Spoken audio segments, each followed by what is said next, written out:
नमस्कार, संगीता's किचनमध्ये आज आपलं स्वागत आहे. चला तर आज आपण बनवूया ओरिओ बिस्किटचे मोदक. चला तर आपण बनवायला घेऊया. चला आपण हे बिस्किट फोडून घेऊया. हे 10-10 रुपयाचं एक पाकिट आहे. असे मी 4 पॉकेट घेऊन आलेली आहे ओरिओ बिस्किटचे. बघा आपण आता याच्यापासून छान मोदक बनवूया गणपती बाप्पासाठी.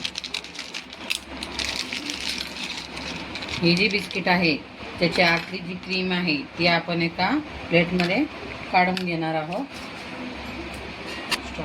ही बघा, ही जी क्रीम असते ती आपण एका ह्याच्यात काढून घेणार आहोत. ही सर्व बिस्किटची क्रीम आपण अशी एका प्लेटमध्ये काढून घेणार आहे. बघा, आपण ही बिस्किट मधली क्रीम जी आहे आतली ती काढून घेतलेली आहे. आता ही बाजूला ठेवून देऊया आणि आपण ही जी बिस्किट आहे ती मिक्सरमध्ये बारीक करून घेणार आहोत. थोडी साखर टाकू. त्यानंतर लागणार आहे आपल्याला थोडं दूध गोळा करायला बिस्किटचा. हे बघा, असे तोडून टाकून घेऊया मिक्सरच्या भांड्यात. मी याच्या जागेवर कोणतरी बघा आपण असे तुकडे करून घेतलेले आहेत. आता ते डार्क असते चॉकलेट म्हणून गोड लागण्यासाठी थोडे आपण 1 चमचा साखर ॲड करूया. बघा मी थोडे अजून घालणार आहे. बस मी आता मिक्सरला बारीक करून घेऊया. बघा हे असं बारीक करून घेतलेलं आहे आपण पूर्ण बिस्किट. आता एका प्लेटमध्ये काढून घेऊया छान.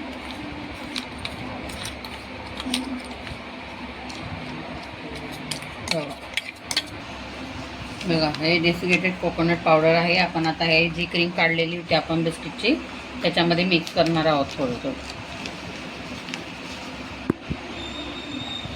बस याचा छान एक गोळा करून घ्यायचा आहे आपल्याला. मोदकच्या आत स्टफिंग करायचं आहे. बघा जे आपण क्रीम काढली कोकोनट पावडर टाकलेलं होतं ते मिक्स करून घेतलेलं आहे. छान गोळा झालेला आहे.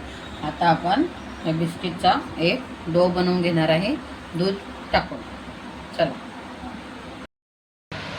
चला आपलं हे जे बारीक केलेले चॉकलेट पावडर केलेली बिस्किटची ते आता आपण याच्यात थोडं थोडं दूध घालून चांगला छान गोळा करून घेऊया. थोडं थोडंच घालायचं आहे, जास्त घालायचं नाही आहे.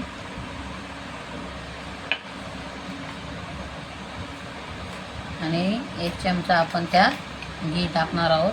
गावरान घी, कारण की ते छान दिसायलाही छान दिसतील आणि चमकदार दिसते. त्यासाठी तूप घालायचं आहे. बघा आपण क्रीमचा आणि या बिस्किट जी बारीक केली त्याचा असा गोळा करून घेतला. आता आपण मोदक बनवायला घेऊया. तसंच असं आहे, आपण त्याच्या आत तेल लावून घ्यायचं कारण की ते चिपकू नये म्हणून. आता आपण त्याच्यात हे अगोदर हे सारण भरून घेऊया. थोडं थोडं करून भरायचं आहे. हे बघा असा गोळा करून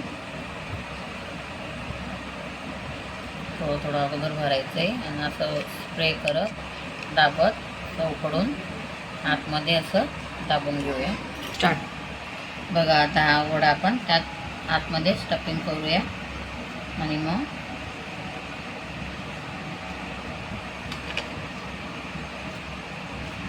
असं दाबत थोडं वरतून हे असं दाबून घेऊया छान व्यवस्थित.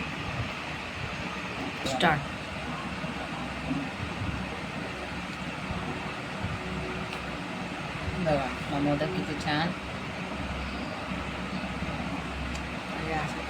आता चिकून. हे बघा किती छान आलेला आहे आपला मोदक. किती छान दिसतंय. सर्व मोदक आपण असे बनवून घेऊया.